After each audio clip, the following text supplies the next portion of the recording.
I think we live in a type of world now where everybody is so headstrong on keeping their beliefs and not really trying to understand other people and other points of views, that we can kind of become kind of tribal.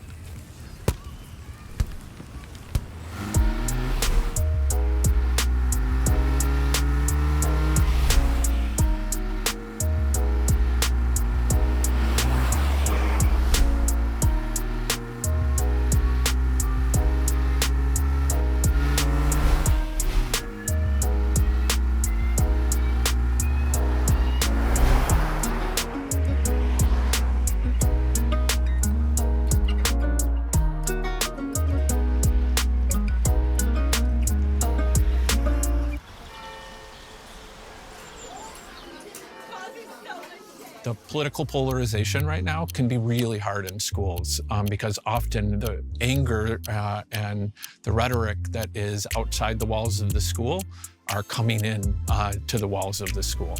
And when that comes in, that can be a real point of conflict.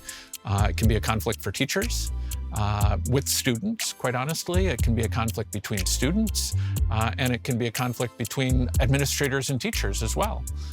So it just can tear at the fabric of a school when a school is foundationally relational. So it makes everyone afraid of how they should move forward. In any philosophy class, you're going to end up dealing with Plato and then his sort of lead character, Socrates. Socrates challenges the jury with this question of, is my crime that my views are unpopular? Do you think that happens still today in 2024, that like we make unpopular views a crime? Yeah, I think if someone doesn't have the same view as someone or the majority, or has a very out there view, they won't be taken as seriously or will be held in contempt. I love to say that what we need more of is informed free speech.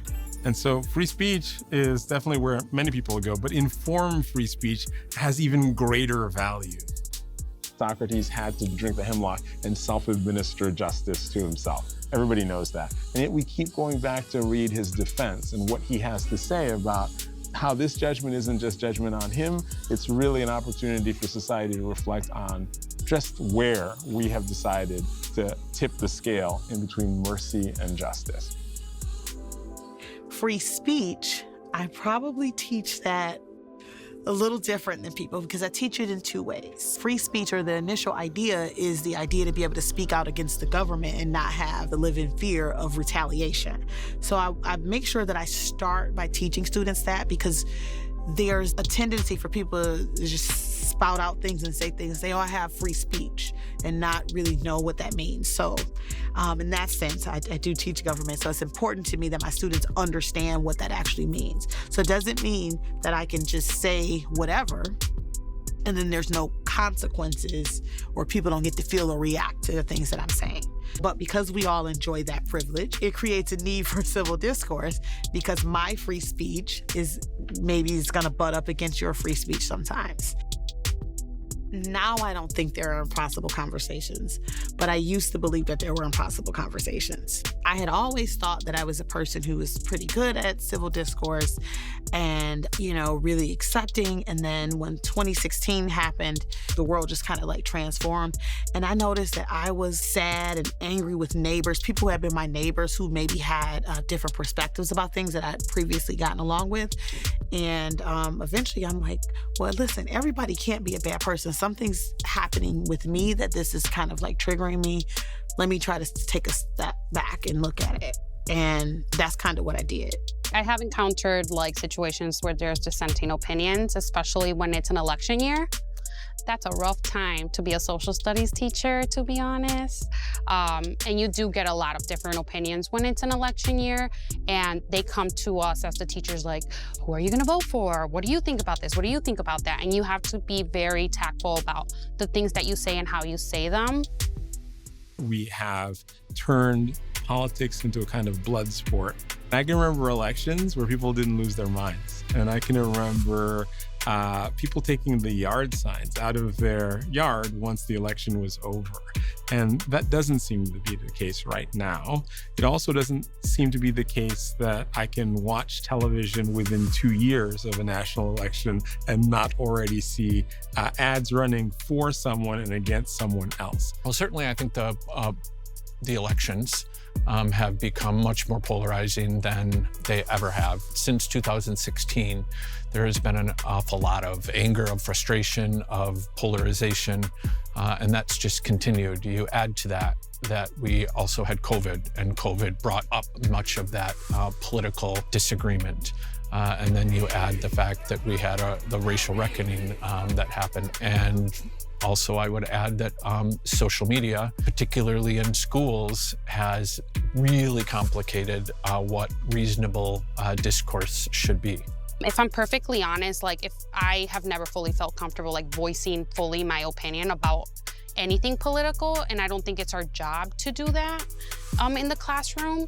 We can allow the space for them to develop it, right? And we can allow the space for them to have the context about things, right? So like if there is something that's going on in the classroom where I think it's controversial, I might try to add more of an element of understanding the history behind why people feel that way rather than, well, this is why you're wrong, X, Y, Z. I think the work that Sphere is doing to promote free speech and civil discourse is needed more now than ever because there's so much discourse going on out there that isn't civil, that is meant to break relationship, that is meant to create opposition.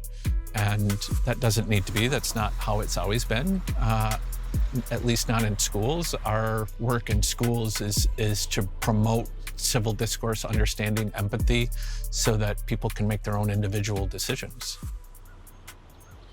Earlier in the school year, when the crisis just broke out in Palestine, some of our students had planned a walkout in support of the people in Palestine. But there were some students that I could see who maybe felt empathy, but didn't necessarily want to walk out of school. But you could see that they were struggling with the whether they should do it because they don't want to appear. Does it mean I don't care if I don't want to walk out of school? Where do I draw the line? And so I didn't have kids necessarily confront each other back and forth, but you would hear like indirect comments. So one of the ways that I navigated that in the classroom is I already saw that coming because I've seen it like in other smaller issues. We talked about that these issues are complex and they're often very not binary. And so we can't expect binary responses to people. And just because someone doesn't respond to something in the way that you do doesn't mean they don't care, don't have empathy, or they're a bad person. I think if we had a type of system we were able to just sit down and listen to other people and understand other people's points of views, we can reach a point where even if we didn't agree with each other, we could still respect that other person and still keep a somewhat peaceful type of area for everywhere around us. What worries me most is the corrosive effect of the kind of discourse we're having around political institutions. Like if we distrust them so much that we forget their real use and value, then we have given over to the worst alternatives to the rule of law that we have. We're a purple school. That's what I like to describe it as. We're not left or right. We're kind of a mix of both. And so in my classroom, I see kids and they never feel outnumbered. They have a sense of other people too might also believe what they believe. And so we can have a more robust conversation about some of the issues that I think adults are having difficulty having a conversation about. I think growing up, a lot of kids kind of just go with what their parents say. And I think that was the same for me. If my parents said something or they believed a certain ideology, I kind of just followed in their footsteps. And specifically with Mr. Diaz's classes, the way that they're run, he kind of forces you to make your own opinion on things instead of kind of following the status quo of maybe like the area you live in or your family. And for me, that was kind of difficult going into it. But these discussion classes give you the ability to think for yourself and, restructure what you believe is right for our country and what, you as a citizen want to fight for and what you think is just. And I do think that it's going to help me be a greater citizen. I think, I was able to vote for the first time a couple months ago, and I was so happy to vote because I knew what I was voting for, and I was proud to do that. My parents were very narrow-minded, coming from an immigrant household who just got here. Their viewpoints was become doctors, become lawyers, become anything that will make money and cutthroat, and it was very old-fashioned and where the women should stay home, the men should be out. But with what I've been learning in school and with discussing, I've managed to bring their mindsets to more modern, better, and even my mom, who we would used to be coming in screaming matches, now we will actually sit down and talk about it and she will understand what I'm saying. I feel even though she's the elder and you're supposed to respect your elders and listen to what they say, she's really starting to respect me and understand my viewpoints and understand that what I'm saying is not just a bunch of words. Yeah, free speech is so complicated, and it's fundamental to who we are as a people in the United States. And yep, you want everybody to feel comfortable speaking their mind in a classroom. And quite honestly, you also have to make sure everyone's okay being uncomfortable, because free speech also means that you're going to be really uncomfortable with what comes out of some people's mouths. And that's why it's so important to make sure that you're creating the conditions in the classroom around which you can speak from your heart and also learn from your heart. So when you hear something that you might disagree with, you can also empathize with where they're coming from and potentially change your opinion. So a lot of times you'll hear, the facts are right here, but that's not what drives everybody. And it doesn't make what drives them less. It's just not based on fact. It could be based on emotion. It could be based on experience. And so I try to understand what drives that person. And it could vary from situation to situation. So one of the things I've been trying to consciously do is erase binary, like Democrat, Republican, boy, girl, in or out, up or down. And so one of the things that I've learned is that there's multiple perspectives, and it's helped me to understand the multiple perspectives. So now when I present things to students, I do not present them in binary. And when I tell you, it has really, really, just exploded in terms of what my students can comprehend and my understanding about things. I've really enjoyed that.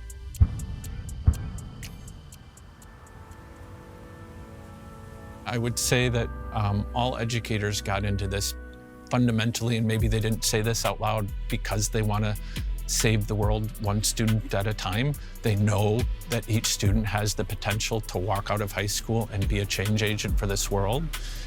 And it's never been more important to be really good at this work, to really engage in the difficult parts of this work so that we're doing what's best for this generation of student. A great tool I have for trying to unpack that is Dante's Divine Comedy. I look at this conversation between Dante and Virgil. And so we get, my teacher, what are all these cries I hear? Who are these people conquered by their pain? And so if you ask me, what's the state of the world right now, we appear to be conquered by our pain and not prepared yet to journey on, to find the path, to move forward from the place that we're in right now, this difficult place. And so what I love about this is it's not just the Inferno. This is just book one. There are three. You get purgatory and you get to heaven. That's worth remembering. It ends in a good place. It's got a great ending. It's like everybody who makes it this far up is freed. And I think that freeing is worth inspiring hope.